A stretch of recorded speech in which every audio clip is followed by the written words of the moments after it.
ایک پہلو تو یہ ہے کہ مثال کے طور پر آپ نے اپنی بیٹی یا بیٹے کی شادی کرنی اور ایک رشتہ آ گیا ہے کسی احمدی کا، کسی اسماعیلی کا، تو آپ کہہ رہے ہیں کہ نہیں ہم ہمارے لیے مشکل ہے۔ بالکل ٹھیک ہے، یہ تو صرف اسماعیلی احمدی کی بات نہیں ہے، آپ کے اپنے اگر آپ سنی ہیں اور آپ حنفی ہیں اور آپ وٹ ایور دیوبندی ہیں اور آپ کا تعلق فلاں دیوبندی گروپ سے ہے، تب بھی آپ کو بہت ساری چیزیں کنسیڈر کرنی ہے۔ تو یہ factor one of the factors ہے کہ آپ جب کوئی اس طرح کا قریبی رشتے ہی ہو سکتے ہیں، بٹ اینی وے یہ تو آپ کا اپنا ظاہر ذاتی مسئلہ ہے۔ میں یہ کہہ رہا ہوں کہ یہ جو احمدی ہے،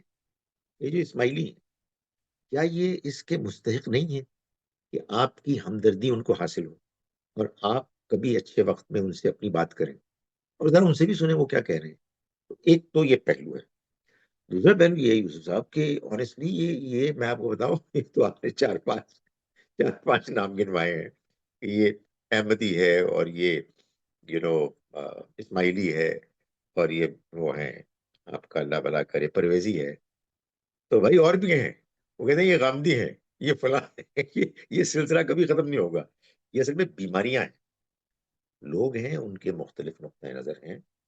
ہم ان لوگوں کے نقطۂ نظر کو صحیح نہیں سمجھتے کہ جو ایک خاص پوائنٹ آف ویو رکھتے ہیں، ہم اپنا اختلاف پیش کریں گے، ان کے ساتھ تعلقات خراب نہیں کریں گے، بچوں کے رشتے یا کوئی اس طرح کا معاملہ ہوگا ہم اس کو کنسیڈر کریں گے، لیکن اس لے کو زیادہ نہیں بڑھانا چاہیے۔ یہ تو پھر کٹ کٹ کے ہم بہت کٹ جائیں گے، ہمیں تو دعوت دینی ہے، سب کو دعوت دینی ہے۔